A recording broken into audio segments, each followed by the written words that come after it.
All right, guys, thanks for joining us again this week. This segment, I have Ronnie Salem on with me out of Philadelphia, correct? Yes, sir. Cool. Yeah, the other day we were watching, it was like 8 p.m. after we got done working, and Mahmood and Wiley and that whole crew is in Austin right now. I just moved here, and we were watching the Eagles game outside, and he was like, I bet Ronnie's losing it right now because the Eagles are playing. And that's probably the only thing that he would do besides working is watch the Eagles. So I was like, got it. Philadelphia guy. I like it. I grew up I was born in Pittsburgh, actually. So I've been a Steelers fan my whole life. So um, not quite a Philly fan, but I appreciate it. So, dude, if you could, when we started talking, I wanted to have you on the call because Mahmood speaks very highly of you. I have a tremendous amount of respect for him. And I know you've been crushing it and selling a lot and growing really quick, from zero to where you are right now, which is, you're right about that senior sales manager level. You should be over 100,000, I think, any month now, right? Yes, sir. So if you could, dude, go through your background a little bit because it's actually somewhat similar to mine as far as, you were going to go down that professional type route. So if you can go kind of, your background and what attracted you to the industry, because I think a lot of people think that people who have had success or, have made money in other industries or have a professional background wouldn't be interested in this. And I look at the other way, dude. I think that this is an industry that's perfect for people with high expectations because they'll do way better. And you want to recruit people like Ronnie. You want to work with people like Ronnie. You don't want to hire the people that are super easy to recruit because those are the people that, have low aspirations and low work ethic, right? Like, not to pick on it, but if someone's, serving, flipping burgers for a living and they're super easy to recruit, like that person's probably not going to, be the best at this, right? Whereas someone like you, it probably took Mahmood a long time to recruit you. You probably looked at it for a while, did a lot of research, thought, we're very thoughtful about it, probably talked to your family about it. So, whatever background you can start with, and then we can One go into year. some specific sales stuff. Yeah, so I was in school and I went into law school. I had jumped into a real successful business at the time and was making good money for my age. So I figured out entrepreneur was for me and ended up dropping out of law school to continue that business. Fast forward 2 years What later, was that business? so I was wholesaling, kind of think about it, but like insurance, but I was Mm-hmm. traveling the entire country. So I had my first kid at that time and I had to walk away from it. But it was great. And that's when I got into the restaurant business for the last 5 years. So me and you were texting yesterday, and like in the last 5 years, I haven't taken off 2 consecutive weekends to spend time with my kids. Like, and that, if you know that industry, you know how time consuming it is. Two, three people call out on you, you're done the whole day, working 6 days a week, 9 a.m. to 11 p.m. Leaving the house when my kids got up, coming home when they were asleep. So man, I was looking for like a new plan B so I can make it my plan A. And that's when I came across FFL. And, I just haven't looked back from there, man. The opportunity is great. And, I love it. So you knew Mahmood, y'all's, I think he was telling me you guys, have family friends or similar acquaintances or something like that, right? Correct. How Yeah. long were you watching what he was doing? Like, how long did it take you to decide, okay, I'm going to go ahead and do this? I was watching him for about a year. So I kind of shared a little bit on the story with you yesterday. And like December of last year, so I had like that accident and, it just made me, that's it, I had to reconsider everything. And because if you can't take your family with you, then the journey's not worth it. So I kind of just came to this, and this is what I want. Working from home is a blessing, man. You get to go upstairs to have lunch, dinner. It's so overlooked by a lot of people just because they don't want to put into work. That's all it is. That's the only reason people fail here. Yeah. And, to your point about not being able to see your kids and you're working those crazy hours in the restaurant industry, but you're working those crazy hours to like maybe, hit a very low 6-figure salary, right? Uh-huh. And you're working 72 hours a week to do that. Yeah. And so one thing I've always talked about with people, and I see it every day, my wife reminds me of it every day because of what she's doing with, being a doctor. But like, dude, the last 3 weeks in a row, she works 72 hours a week and she's a resident. So she's a doctor, but she's not like a doctor on her own yet. She gets like 75 grand a year, but she worked like 72 hours a week the last 3 weeks in a row, and then this week she's like, oh my God, it feels so nice not to be working that many hours. I only have to work 55 hours. Right. And I'm like, dude, if people could take that sort of attitude or what you did in the restaurant business and apply it to this industry, because most people do the bare minimum. But if they could apply that work ethic and that focus to this industry, like that's how you make, the multiple 6, 7, 8, and like 9 figures, is by, doing everything so much above and beyond everyone else, right? And I think that's kind of the focus you've taken to this. You're like, oh, I'm gonna still spend time with my family because they deserve it, but I'm not gonna go from working 70 hours a week to 20. You're like, I'm gonna work 50 probably, right? Or I don't know how many hours a week you work, but probably 50 to 60 now. I mean, a normal dial day is from 8 a.m. to 8 p.m. I'm up by Yeah. 5:30 at the gym, and that's how I start my day. And then, man, even if you're done dialing at 8, like it's a work week, Monday through Friday. You have to put in the work. The paycheck is not given here; it's earned. So you have to put in the time to get those results. And if you have, a good work ethic, like this is a gold mine for hard workers. This industry. So yeah, so walk everyone through that, kind of what it went from, because the other one thing I've seen with people is if they've had success or they're intelligent and they've done well in other things, they come over to this and they already think they have it figured out, so they won't take any coaching. So like, can you walk everyone through kind of what your mindset was starting here, how you were able to be coachable, even though you'd had success before in other businesses, and then what you did to go from being a brand new agent to, sell 30, 40 policies a month and start building a team? Like, what did that journey look like? So, man, in the beginning, it's all a learning experience. I'm very coachable. I'm very disciplined. You tell me to make $350, I'm making 700. So, Mm-hmm. coming back to being coachable, like I was closing people, and then I would ask, Mahmoud on Wiley, hey, what do you think I could have done different? Like even Mm-hmm. after I close them, because when I'm on the phone, I want to make sure I'm serving the proper way, asking the right questions, asking the tough questions. I want to take all of that knowledge and be able to be efficient on the phone because, at the end of the day, we're all here for the same reason, whether it's to provide for our family or build a future for ourselves. So, the first maybe 1, 2 months was, you get the ball rolling. And then after that, it's a quick transition. Like I said, I'm coming from the restaurant business, man. In an average business, it takes you a year and a half to make your money back. And if you fail, you could potentially lose 150,000. So if you're telling me all I have to do is Yeah. spend 1,000, 1,500 bucks on leads a week, like it didn't make sense to me because it sounded too good to be true. So and like you said, there's, you can lose all that money in the restaurant business. Were there times where you spent 1,500 bucks, did not make the money back? Because I'm sure there's been times where you 10x'd it and there's been times where you didn't make anything. So, when you spent 1,500 and you didn't make it back, or you just broke even, how did you keep moving forward with your mindset? Because I think a lot of people struggle there. Like they look at the bad days, they magnify it, the bad weeks, they magnify it, but the good ones, they just kind of brush under the rug and they just let the bad ones stick out. So what did you do to make sure, like, if you had a week where you made back your 1,500 or you maybe lost money, like how did you keep moving forward when that stuff happened to you? I mean, coming from the business world, it's a part of the game, man. Like July and Yeah. August are my slowest months. I'm not going to shut down my business because I had 2 slow months.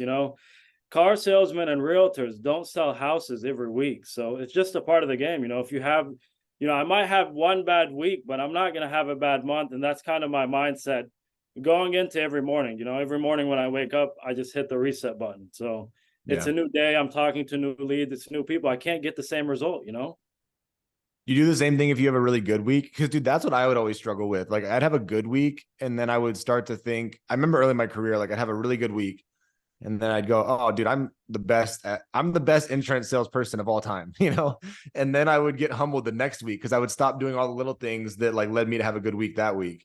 So, do you have anything you do when you have like a really good week? Like, I know you said you reset, but do you have anything you do just other than going, I'm just going to do the same work? Or how do you stay level if you're having, if you're on a good trajectory, you're crushing recruiting, you're crushing sales. How do you keep yourself grounded?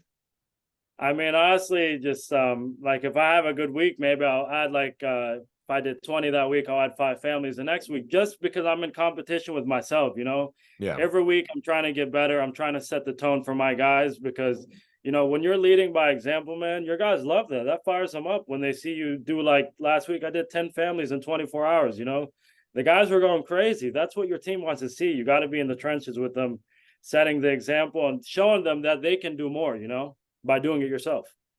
For sure. No, I love that. I've always thought about that way because I'm a competitive person. So I like having other people to measure myself against, but I was never like attaching my self-value to how well I did comparison to you, right?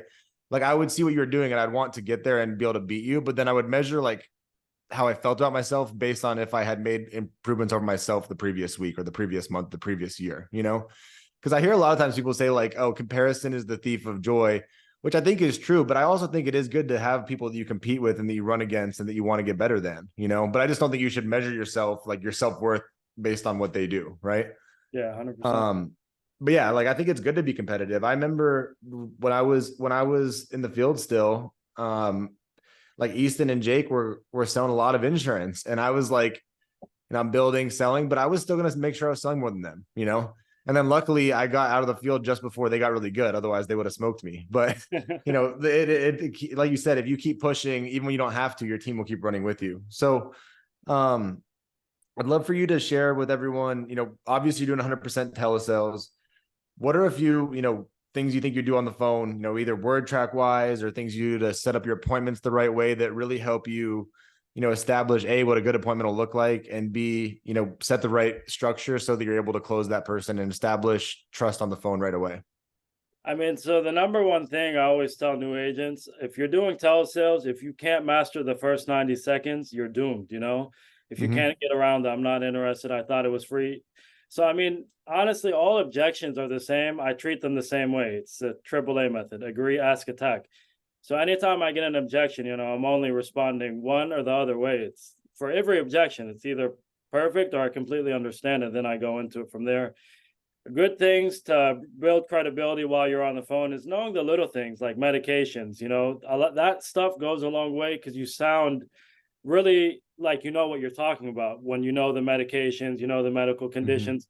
So I think those things right there are big stuff, and asking the hard questions, man, because if you've established the person is the breadwinner in the house, he doesn't have life insurance in place, he doesn't have a 401k, he it's a scary day for his family the next day, financially and emotionally. So you just got to ask the right questions, and you got to ask those hard questions too. Like, the worst thing somebody can do to you in this business is hang up on you. Yeah. What is so everyone should probably take their notes out for this, but what does the first 90 seconds look like when you first get someone on the phone? If you could give everyone like a, hey, this is what you should say every single time to make the conversation go the right way. What does the ideal setup look like for you? So I would be like, "Hey, Zach, this is Ronnie giving you a call here from the benefits office in Pennsylvania. How are you doing today?" I'm good. How Good are to you? hear. Thank you for asking. I'm doing well. Now, the reason I was giving you a call here is we had got that request that you sent in for the state discounted final expense and life programs. I have your birthday here, January 19th, 1990. Is that correct? Yes. Perfect. So I'm just a medical underwriter. They assigned your file. So my job is super simple. I just go over your eligibility and let you know what you qualify for. Now, was your main concern when you sent this request in, like most families, just wanted to make sure that a funeral expense doesn't fall burden on your loved ones? Yeah, that's correct. Got it. That's why most families send these in. Now, were you just looking to take care of the funeral or leave something behind for your loved ones as well? Just the funeral, just whatever I Okay, can afford that would handle that for them. perfect. So basically, I always end with a question, and I Hmm. just like to keep power, and I like to make sure we're on the same page. And then I'll give them my credentials to gain the extra hand of power. I'll tell them, hey, can you go ahead and grab a pen and paper for me? Just to see how willing they are on the phone with me. And then it's little things like if you sometimes in my Zoom, like if they spell out the beneficiary's name for me, I'll type in the chat, like I'll do 250 push-ups if I don't close them. Like little Yeah. indicators that I know that Yeah. if I didn't close them, I messed up somewhere. No, yeah, and like you said, one part I really love that you said on there that's super important is, um, I'm assuming you're like most families and you filled this out for X reason, right? The biggest mistake I see new agents make or people that aren't closing make is they'll call and they'll go, "Hey, Ronnie, giving you a call, whatever you said for the life insurance. Um, why did you fill this out?" Right? They leave like a super open-ended question, right? And I think when we're doing sales, and you know this, you've done other types of sales, but you want to guide people the right way. And a lot of times it's like it's like a statement with a question mark at the end, right? Like, Yeah. hey, Ronnie, I assume since we're on the phone today, you're looking to make sure you have this taken care of today, right? Like, that's not really a question. It's me telling them we're going to do it today, but I put a question mark on the end. So it seems like their idea, right? So the way you set that up is very assumptive and it's very polite still, but it's very assumptive, right? Yes, What sir. does what does your expectations number wise look like per day? So like do you have a certain, because I'm always a big formula, like this leads to this, leads to this person. So Yeah. if I'm a new agent and I'm like, hey, I want to sell 2 policies a day, what do you tell me as far as, how many leads I need, how many dials I need to make, how many presentations I should get through to get my 2 closes per day? Yeah. So I mean, the leads are the backbone of this business. I'm Hmm. part-time and I still spend a good, I'm working 25, I would say maybe 30 hours max a week because I am still in the restaurants. Like today is one of the days that I'm here. Hmm. So, it starts with the leads, man. A lot of people come in here and think that they don't need the leads to write the business, but unfortunately, those people don't last long here. So the main thing is giving yourself enough opportunities because that's where it starts. The next thing is putting in the activity. So my guideline going into every day is 350 dials, four to Hmm. six presentations, 2 to 4 closes, and the numbers don't lie. Yeah. That's how it And yeah, always because works out. if you get to the 6 presentations, you probably talk to 20 people to get that narrowed down to 6 actual appointments that you ran through, right? Correct. Uh-huh. Yeah. And like you said, dude, it's important people to have that baseline. Like for me, dude, when I was new, I was terrible at closing people. My goal was to write 400 grand a year. So I was like, okay, if I can book 8 appointments a day and 5 of them show up, and out of 5, I can close 2. If I can close 2 of those a day and I do that 4 days a week and my average premium is 1,500, I will write 400 grand for the year. It's not going to be very clean, but it'll be, 20 to 30% close percentage will get me to the number I want to get to. So I think everyone on this call, if you're not tracking and paying attention to the numbers that the results you're having from the activity you're putting in, then you're doing yourself a disservice because you don't know what your numbers need to be to hit the goals you need to hit, right? And I think something you said at the beginning of this, we can probably wrap with this, but the beginning of this, you said, basically the way I like to always phrase it, but you phrased it more politely, but there's no participation trophy in this business, right? Meaning it's a eat what you kill, 100% commission based sales deal. So you don't get an award for working really hard. You don't get paid if you just show up and work 80 hours a week. You have to close and you have to be a killer, right? And the only way you can get better is if you're paying attention while you're working your butt off. You also have to pay attention to the results you're getting and ask for feedback, like you said. So I appreciate it, dude. If you had one tip for someone who's starting today that's seeing this for the first time, what would be the biggest piece of advice you can give them?